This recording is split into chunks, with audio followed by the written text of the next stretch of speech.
From the Western Pacific comes one of the most powerful currents in the world, the Indonesian through flow. It sweeps between Borneo and Sulawesi and into the Flores Sea, where it hits Indonesia's Lesser Sunda Islands. Here, water is forced between the islands at a rate of 15 billion litres a second. And this produces some of the world's most intense currents and whirlpools.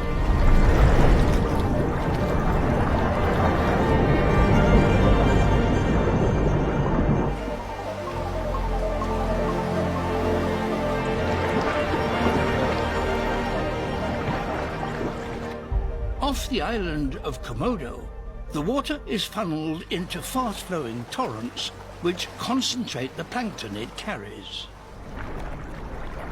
providing food for giants, manta rays. With a wingspan of up to 5 meters, these mantas exploit the powerful currents. They feed by filtering plankton from the water.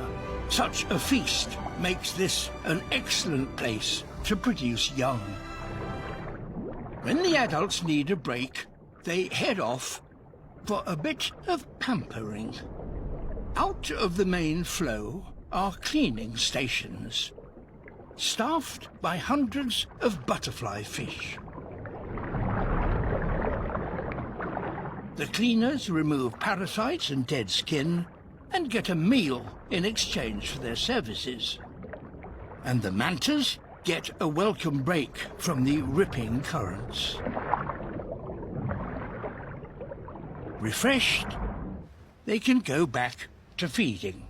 As the Indonesian through flow continues, one branch flows past Bali to Java and some of the richest coastal forests on Earth, mangroves.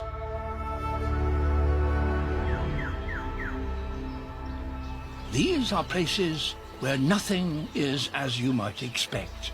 Trees grow in the sea, and fish live on land. Today, Southeast Asia holds a third of what is left of these precious forests, adding clean, fresh water to the Indonesian through flow as it travels.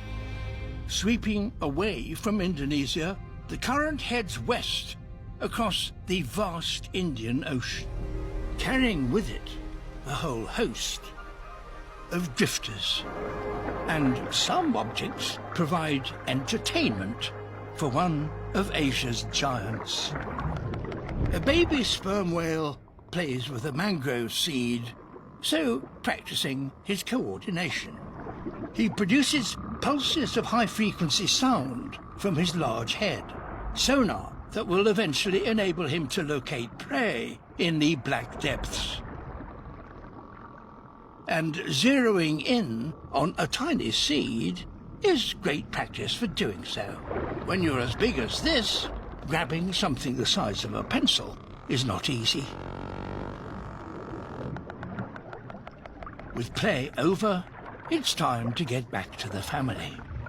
The grown-ups are taking a nap. It's thought that the reason they sleep upright is to make it easy to bob up for air. The calf is keen to join in. But it's not as easy as it looks. Staying vertical takes practice, and when you get the hang of that,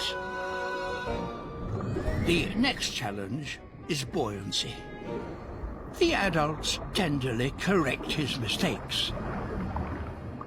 He still has a lot to learn. In his 70-year lifespan, he will explore much of the Indian Ocean. From here, the Indonesian through flow continues west, but a very different kind of traffic is moving northwards.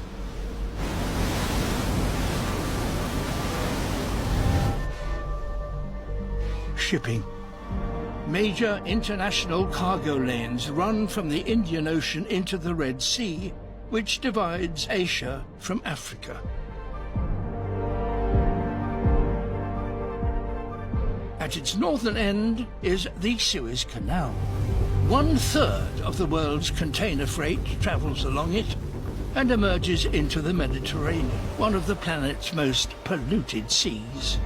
Here, on Asia's westernmost coastline, this Israeli power station discharges water 10 degrees hotter than the surrounding sea.